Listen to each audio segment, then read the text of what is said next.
You know what? Many of us, from the very beginning, are taught to pursue happiness. We are told to live happily, to make ourselves joyful, as if happiness is the ultimate goal of life. So, we begin to constantly search for it. We think that having more will make us happier. Being liked by more people will make us happier. And the smoother life becomes, the happier we will be. When we were children, happiness was simple. It might just be eating our favorite food, or not having to do homework after school. That alone made us feel delighted. But as we grow up, have you noticed that happiness becomes harder and harder to come by? You finally get what you want, and you feel happy for a moment. But soon, that feeling fades. You work hard to achieve something, receive recognition from others, and you're overjoyed. But after a while, that joy slowly dissipates.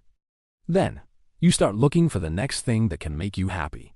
And so the cycle continues. You know, sometimes you realize that happiness never seems to be enough. It always slips away just when you think you've grasped it. Sometimes you read a message and your mood suddenly lifts. But just as easily, you might hear a single word, catch a glance, and suddenly fall silent, even beginning to doubt yourself. You know, this is the nature of happiness. It's not stable. It depends on the outside world. It depends on what happens, on how people treat you, on whether the world operates the way you expect it to. When the world meets your expectations, you are happy.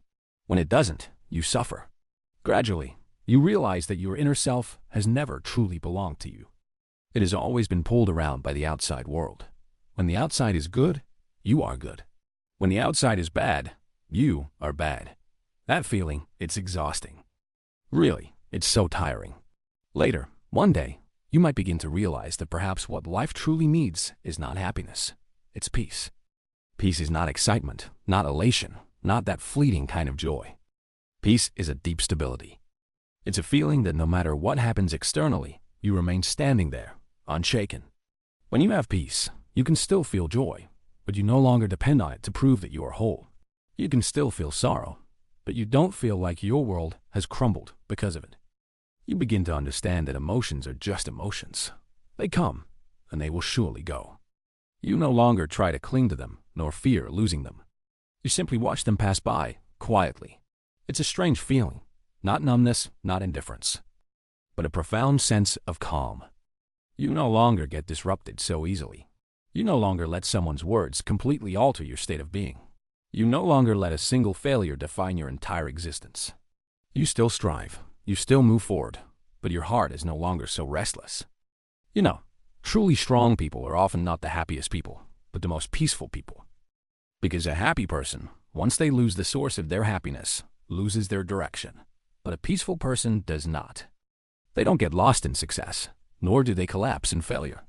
They just keep going, step by step, very quietly, but very steadily. They don't need to be constantly happy to prove that their life is good. Because they understand that life has its ups and downs, its light and its shadows. They no longer resist these changes, they accept them. Gradually, their inner world becomes more and more stable. The outside world still changes. The world is still imperfect, but they are no longer carried away by these shifts. Happiness begins to happen naturally, rather than being a goal they desperately chase, and peace becomes the foundation of their being. Happiness is a fleeting emotion. But peace is a deeper strength. Happiness will fade. That's inevitable. But peace, once you truly possess it, does not leave easily. When a person begins to become peaceful, they no longer fear loss so much, nor cling so tightly to gain. They begin to understand that some things will leave, some things will end, and that doesn't mean they have lost themselves. Because the true self has always been there, independent of any external thing, simply existing quietly. Perhaps this is what true maturity in life looks like. Not being happy all the time, but being peaceful all the time. Because when a person is truly peaceful, this world can no longer easily destroy them.